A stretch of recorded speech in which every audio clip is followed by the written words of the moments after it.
Hi, I'm Phil Klein. I appreciate you joining us where we discuss freedom. It's not something that's complicated, and it's also not complicated if people want to take it away from you. If you want to control a nation, you need to control two things: the flow of information. And right now we have serious threats to the flow of information. We have people believing that you are not to be trusted with information because you can't discern the truth from it, so that they have to prevent it from coming to you. And the second thing you need to do is control the way a nation selects its leaders. There were significant and radical changes to the way in which the nation conducted the election in 2020. And those serious and radical changes raise serious questions about the integrity of the election. It is only reasonable for a free nation to explore that and to try to discern the truth of what happened. We worked very hard to do that during the 2020 election, and we're continuing it in many ways, and we need to. And those who are trying to silence those who would ask questions about the election are engaged in what I think is a fundamentally anti-democratic process of trying to silence dissent rather than learn the truth. Now, one of our guests here today, or our guest today, is a man that I came to know in our effort to discover what happened in the 2020 election. I received information as director of the Amistad Project, which caused me to travel to his home in Pennsylvania, in central Pennsylvania, to ask him some questions. He's a man who never anticipated being thrust into the national limelight and suddenly found himself there. And because people didn't like what he had to say, they attacked him personally rather than discuss the substance of what he saw and what he understood to happen. We are losing our ability to dialogue as a nation because of such attacks. And I'm so pleased to have on our program with me, Jesse Morgan, a truck driver from central Pennsylvania who witnessed something that he thought the nation had a right to know. And because he believed that and spoke his mind, he suffered attack of a cancel culture that is toxic. Jesse, thanks for joining me, buddy. Good to see you. Thanks for having me, Phil. It's been a while since we sat down and talked face to face, kind of like this, man. I mean, it's over the internet, but I mean, it'll work. It's been a while, but in fact, so long ago, Jesse, that at that time both the Bills and my Chiefs had hope. Yeah, right. Yeah. And Tom Brady goes and destroys all of it. Oh, yes, he does. Yes, he does. Yeah. So, Jesse, I want to start with the first time you and I met, and I have some recollections of that meeting that I'd like to share. But basically, to start it out, we didn't know one another from Adam. No, it really wasn't a comfortable. And I tell you what, like one of the questions I get asked a lot is, how did you end up getting to meet Phil? Like, how'd you and Phil end up meeting? And it was a process, okay? Like, it wasn't like there's not I don't know if there's a 1-800 number to go and call you. I mean, the Amistad Project, yeah, they probably have a number, but I didn't know nothing about it. And basically what happened was a lawyer reached out to me and I told the story, and this is God's honest truth. Each time I said it, I said, look, this probably is nothing. I really don't know. But if it is, this is what happened, you know? And I said my story, and each time they said, all right, well, someone might get a hold of you. And it went down the cycle about 4 different lawyers. And this lady, I forget her name now, she was really nice. And she said, I'm going to reach out and talk to some people, but someone might get a hold of you. And it was like a week went by, and she said, hey, this guy Phil's going to call you. And I was almost done work. I had probably like an hour and a half left. And I remember you called me like when I was getting ready to pull into the yard. And I was like, hey, let me call you right back. And I remember my very first thing I said to you, I said, look, I don't think this is anything. But if it is, this is what I did, you know, and this is what I saw. Right. And we talked for probably like an hour on the phone that day, an hour and a half. And then you called me up the next day and we talked on the phone probably like an hour and a half. And it just so happened that I had off the following day for like a doctor or something, and you were like, "Hey, I want to meet you. Um, when are you available to meet?" And I said, "Well, I have a appointment in the morning time. I have off." And I was like, "Where are you located at?" And you were like, "Down DC." And I was like, "Oh, okay, maybe a 30-minute meeting, and I'll take my kids down there, and we could walk around DC for a little bit and sightsee." And you're like, "Oh no, it's going to be a lot longer than that. We need like 3 or 4 hours probably." Oh, okay. I was like, and you're like, "Oh, I'll just come up to you. What's your address?" And I gave you the address, and the next day, Phill, along with a bunch of other people, showed up at my house, and I was scared. I called my stepdad, and I was like, I don't know who these people are. They're coming up to interview me, and I was like, and I don't have no one here, I was like, no one. I was like, can you help me out? And he said, yeah. So he came over, and that's when I met you and your wife, and absolutely nicest lady ever, along with you at first. And and to let our viewers know a little bit, I needed to put a little bit of the backstory. I got a call from one of our attorneys in Pennsylvania, and they had heard about your story, which basically was that you had picked up a load in Bethpage, New York, and brought it into Pennsylvania, and that load happened to be completed ballots that were cast up to between 120 to 250,000 ballots that were coming from New York across New Jersey into Pennsylvania, and then your trailer disappeared. Yep. A trailer that you had used for about a month, and all of the procedures and methods that the post office typically does in handling what is transported were violated, and that you had to wait a long time. Then they had you deliver the load to the wrong place where they'd have to unpack. And they didn't even give me my BOL, my slip to leave Harrisburg to go. So basically, they broke the law there, having me transporting this stuff. I mean, there was a lot of things that were unusual and never happened to me through my whole experience of delivering mail, going up to Bethpage and picking up mail and coming back. The whole day was just not a normal day. It was odd. And so I had heard that, and we talked, and then I came out, and really my role was a couple of things at that stage. To let you tell your story, but also to test you, to see if you were telling the truth.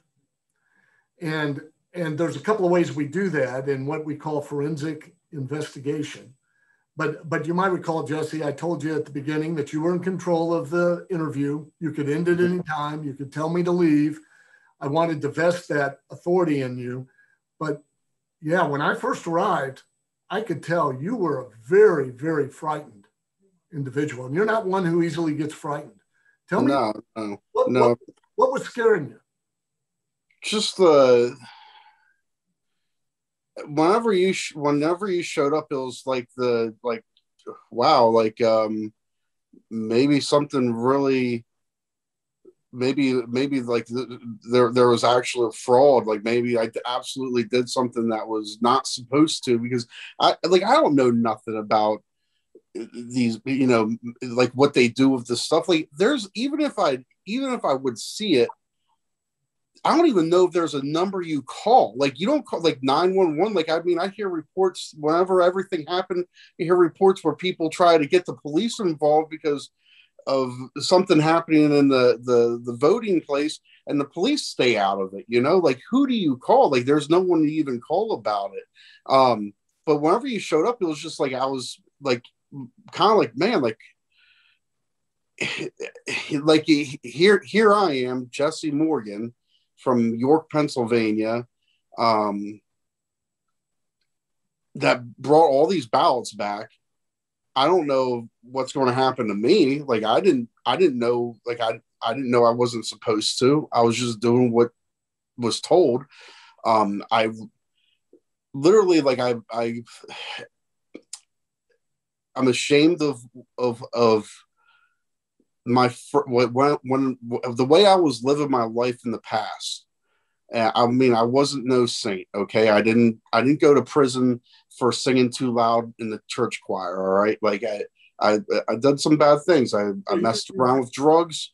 I didn't live right. So like all this stuff is coming through my head. Like I'm like, man, I'm gonna be probably broadcasted all over the place, and this stuff's going to be brought up, and it's just like the whole thing. It was just was scary. And then, I mean, even today, like I sit there and think about like meeting you, and then the things that happened that occurred after meeting you. It was it Your was a, hometown newspaper took out after you, didn't they? yeah, the yeah, and then they posted stuff that weren't true or half truths. Like I said, like I messed up when I was younger. All right. Um, and I have going on 10 years here, um, off of heroin. All right. And um, yeah, my mom, she went in the courtroom, and because they're going to let me out of prison. And the only time my mom knew I was safe was when I was in prison, and they were going to let me out. And my mom stood up there and said some things to keep me back in prison. And they brought that up in the newspaper. And but this happened when I was like 19. I mean, granted, if my kid was like how I was, and I was trying to do everything I could to keep my kid alive, I would be saying some stuff in the courtroom too, That was tough love from your mom. Yeah, exactly. Absolutely. Tough love. It was tough love. Tough love. It's exactly what it was. But go ahead. But like, I mean, the whole thing, it's sad though, because like you have this, like here I am 10 years, and the same person that printed this thing about me saying, oh, you can't be trusted, he was a drug addict. It's the same person that's printing stuff saying, oh, there's another heroin addict that lost his life in the streets. Like, we got to stop this. What can we do? Instead of, hey, look, here's a prime example of a candidate like that is doing good, totally turned his life around and is doing what he has to do. You want to, because I don't fit the narrative of your, what you think, like, geez Louise, man. But that's another example of what we have in cancel culture. Now, I challenge you, and I want to get back to that in a minute. It's one of the ways that I tested you in the interview, is you didn't know what I knew. No, I didn't. And that's like, look, our interview for 2.5 hours. I don't know how long was us talking. I mean, if you watch the video, we're joking around, ha ha ha, da da da. We're talking about the chinchillas, the deer outside. I mean, just everything. What happened? You're questioning me on what happened, how this, maybe the same question a few times, different ways. And then all of a sudden, I still remember is yesterday. You lean forward and you go, okay, Jesse. So, okay, Jesse. So you had some issues in the past, haven't you? And I said, and I just remember, I'm like, my jaw dropped, and my face probably went white, and I'm like, yeah, like, where are we going to go with this, and you're like, well, would you want to talk about it? And I just open up. Look, it's like I messed up. I have a possession of marijuana charge, a forgery charge. I did some prison time over the stuff. Me and my wife were going through some stuff with financial issues. Just broke it down, I saw you struggling with the decision. I didn't have to force it out of you. You were straight up. And then I remember asking you, do your children know? And you said no. And I said, if you come forward, they're going to, because this is how they're going to attack you. Is this story and the truth of it important enough for you to come forward? And yes. Now I want to ask you, why? Why is this that important that, here's a situation where your children didn't have to know that you served time in prison, and you're going to have to tell them because it's going to be in the paper. Why is this so important? It's the story it's a lot bigger than me at the end of the day. I mean, I could easily step back and say, look, I don't want to proceed and go on with my life. But like I said, it's a lot bigger than me. My family's fought in the wars for us. That's the one thing we have as American people is our voice to vote, our vote, our one vote. Okay. And once you start messing around with that, the integrity of the election, once you start messing around with that, what's next to go? Perfect example. You're seeing it right now. Look at it. Look at everything going on. Like, holy crap, man. It's a scary time we're living in. But the only reason why I came forward, and I don't want to be a hero. I don't like being called a patriot. I don't like being called anything. I just want to be a Jesse Morgan, the truck driver from Pennsylvania, family man that loves his family, just stepped forward because I would think anyone else that was put in my position would do it. But the sad thing is, I realized that a lot of people that were put in my situation wouldn't do it, would not come out. They would just brush it under and keep going like it didn't happen. And so that's why I came forward. Is it's a lot bigger than me at the end of the day. This is America we're talking about as a whole, and everyone needs to know this. And if it doesn't matter if you're Democratic or Republican, you should be upset and pissed regardless. Now, are you Democrat or Republican? I didn't vote for anyone. I didn't vote for anyone in this election. I'm signed in as a Republican, but I didn't vote for anyone, and I didn't vote for anyone this election just because of what the media portrayed of everyone. And then you try to fact check things, and you find out that fact check is very biased. And what I found out is, what I feel bad is like what the media did to me. I'm like, geez, Louise, I can only imagine the stuff that they said, about Biden or Trump, like and they're like, I don't know what to believe. You don't know what to believe. So at the end of the day, I just said, you know what, I'm not freaking voting for no one. And I didn't vote for no one. And my wife, she voted for Biden. But I didn't vote for anyone. I didn't want to. Yeah. Now, what would you say to the media about your experience? That is not profane. This is what it's really sad, because journalism today, it is not journalism. It's a bunch of opinions. So everyone has an opinion and they want to put it out there and call it journalism, and it's not. It's not it. It's not it. Like, everyone has an opinion, and so I read 20 different stories about me here, okay, and 20 different things in each story, like, because everyone has their own opinion. But you're not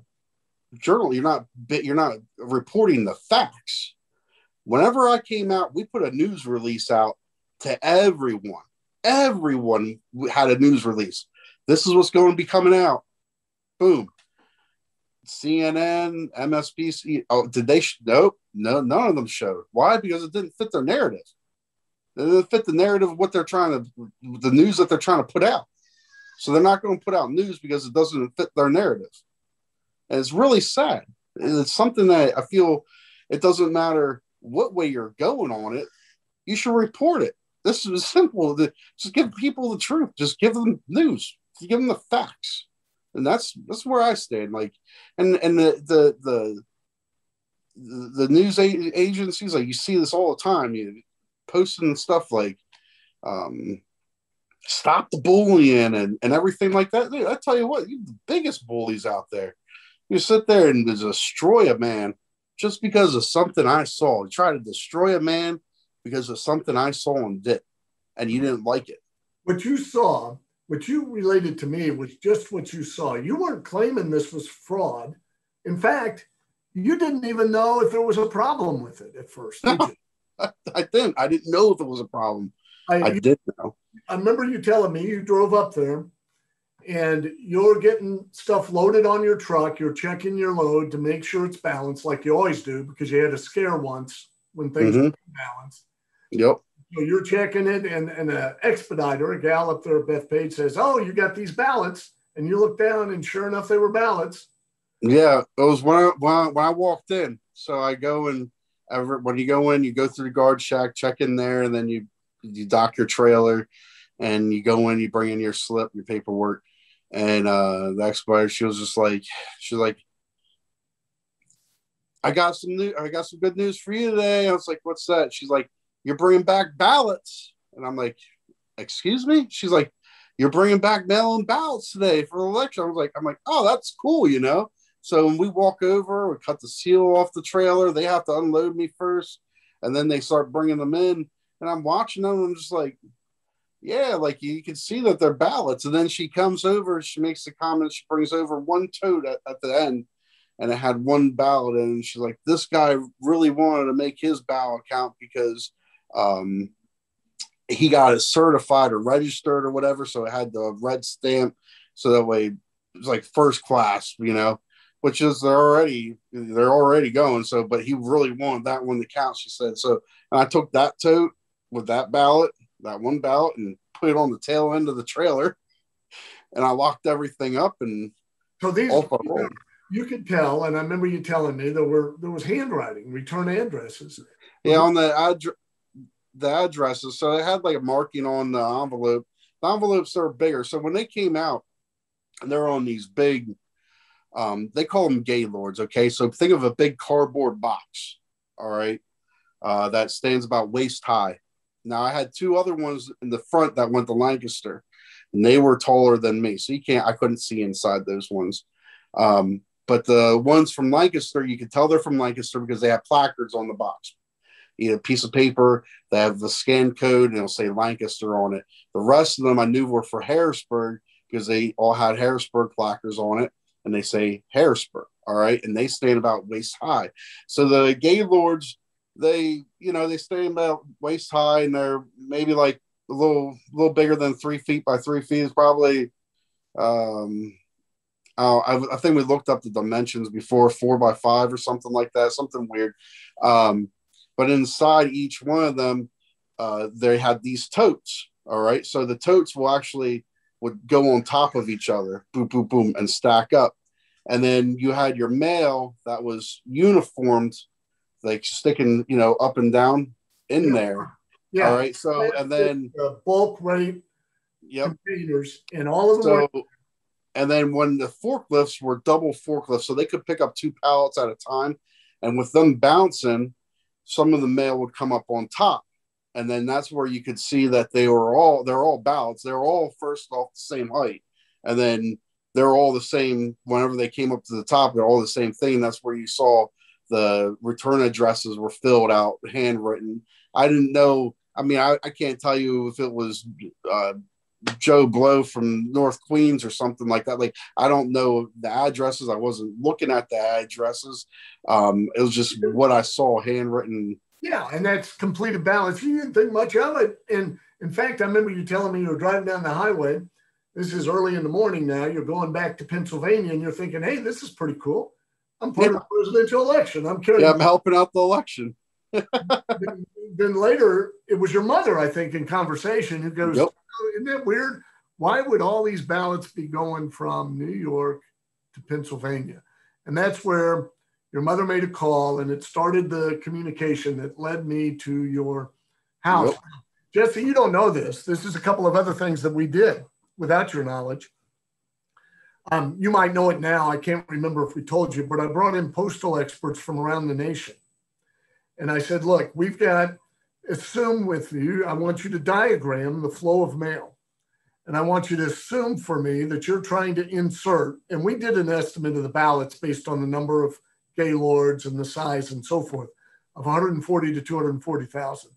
And we said, we want you to insert 140,000 to 200,000 fraudulent mail pieces, because you wouldn't have these mail pieces like flowing through the meter at the post office and things like that. You'd have to insert them. Mm-hmm. And so they spent a day and a half doing this. And I didn't tell them your story. And then I walked in and they identified the exact method and location that your story matches as a way to insert this fraudulent mail. And the Bethpage facility doesn't even handle this type of mail. Yep. And we also confirmed with an expediter that ballots were moving there. So we do all of this before we even make you public, because we didn't want to trot out your story before we fully understood it, because we were trying to prevent you from being attacked as heartily as how they attack some people and people not to believe you. And we wanted to get at the truth. Now, it's real interesting because they attacked you, the media attacked you, and never demanded answers that are simple to get to see if your story is true, because there's GPS on the trailer that disappeared. There's GPS on your tractor. And I'm not aware of media ever going to the United States Post Office or the Inspector General's office or anybody demanding answers as to where that trailer went to see what happened with your story. And you know what's so sad about it is it literally just got brushed under the rug. Literally, whenever. So we had COVID. I ended up getting COVID, and then the Bills lost against the Chiefs, and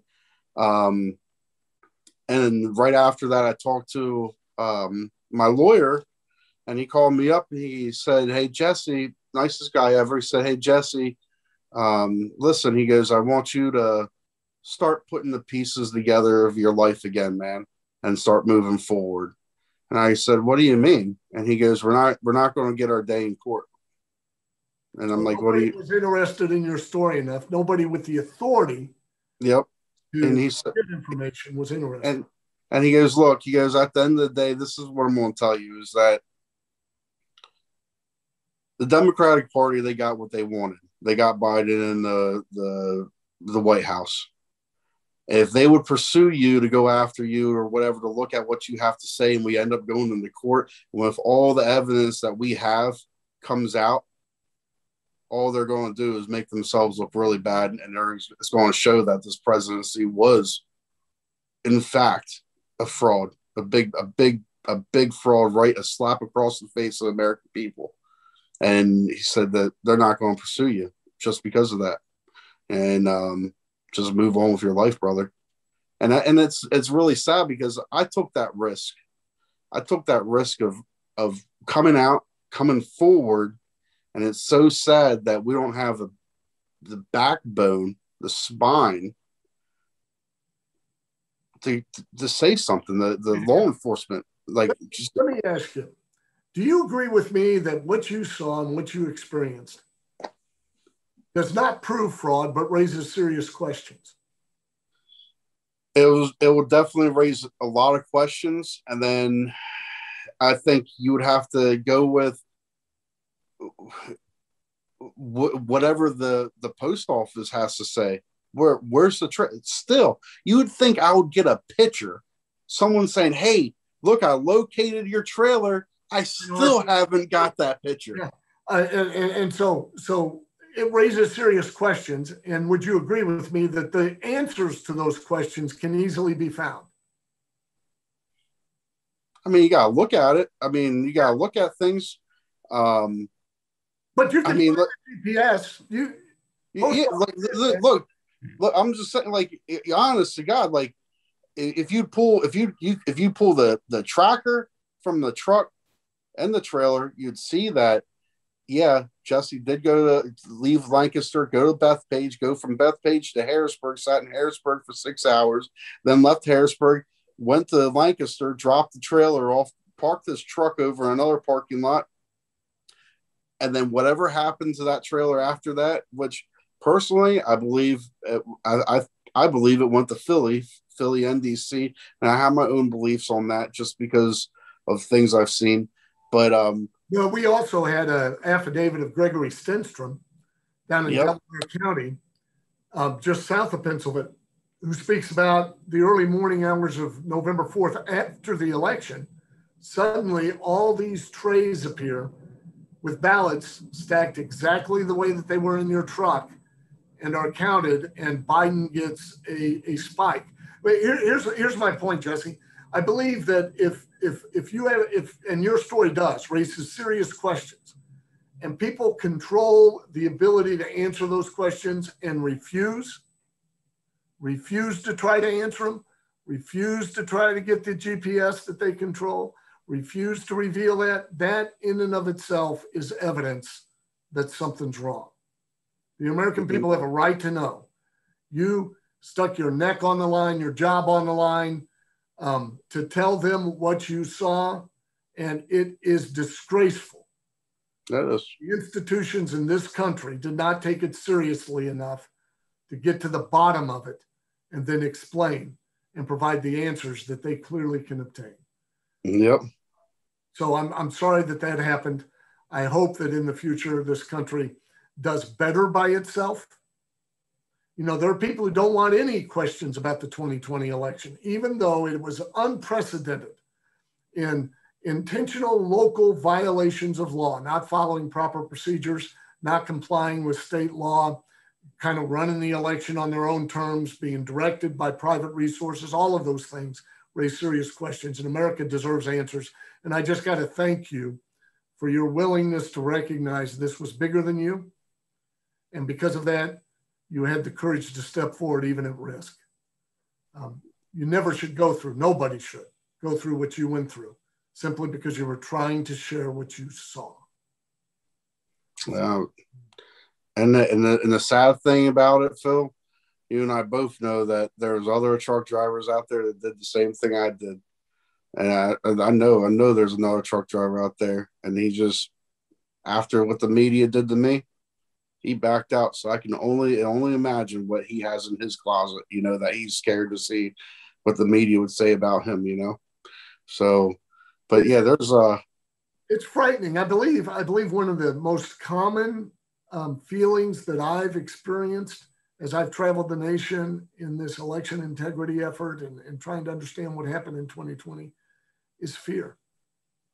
Small business owners are fearful because they know they can comply with the hundreds of new regulations that are foisted on them from day to day and afraid they're going to be shut down.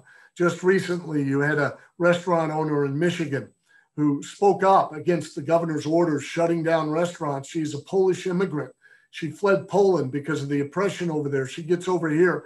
She appears on Fox News, and the next day, the attorney general puts her in handcuffs and puts her in jail. Not because she's a threat. They have not identified one COVID case coming from her, but because she had the courage to speak. She was singled out. And that is, fear is dominant. And thank you for overcoming the fear and sharing the truth, sir.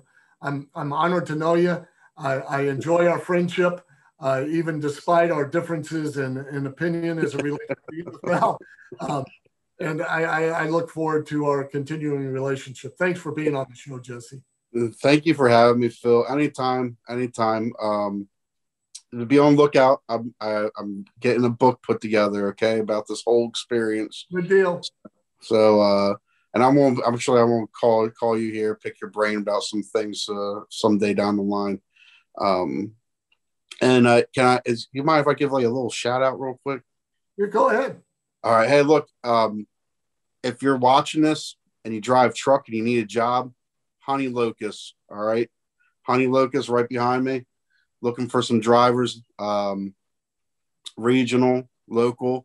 If you're a veteran and you don't have 2 years driving experience, call us. We'll help you get that driving experience. I'll even train you. All right. Just trying to do our part. Honey Locust. I'm pleased that you did it because you, after this, were without a job for a while, and they were willing to look past all the silliness and all the lies in the media and look at you, know you, and hire you. So thank you, Honey Locust, for standing up for what's right. Definitely. You know, to find the truth, you have to have a nation that is interested in the truth and not politics alone. Unfortunately, we're losing our ability to engage in discussion in this nation.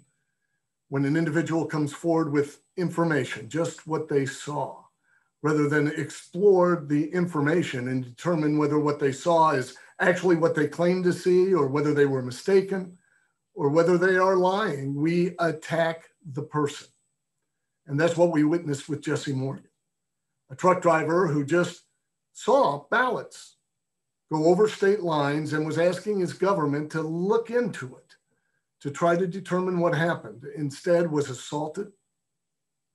His past was brought up and paraded in front of his family. His local newspaper took attacks on him to the front page so his neighbors could read it. And nobody in our government seriously looked to determine whether Jesse saw fraud or whether he was mistaken. That is an institutional failure in America. It's a cultural failure in America. And it will be part of our demise unless we start to learn to speak to one another again in an interest in understanding the truth. I'm Phill Klein. Thanks for joining us.